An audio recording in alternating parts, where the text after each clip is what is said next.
Welcome to the last breakfast. Please enjoy the video. You start by setting the composition settings and getting layers ready. Open Composition Settings, choose 24 or 30 FPS, and set Duration. Next, enable the Layer Motion Blur switch for the layers you want blurred.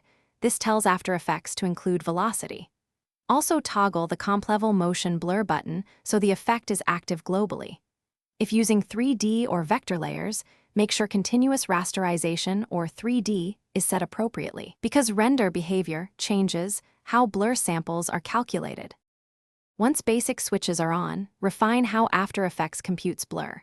Go to Composition Settings, Advanced tab, and set Shutter Angle. 180 gives natural blur, 360 doubles exposure.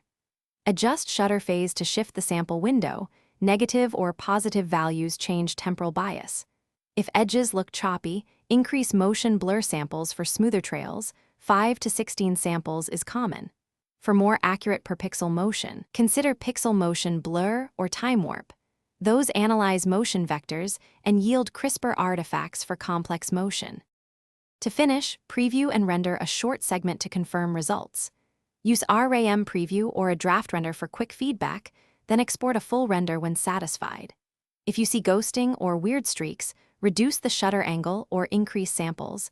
Inconsistent motion vectors often cause artifacts.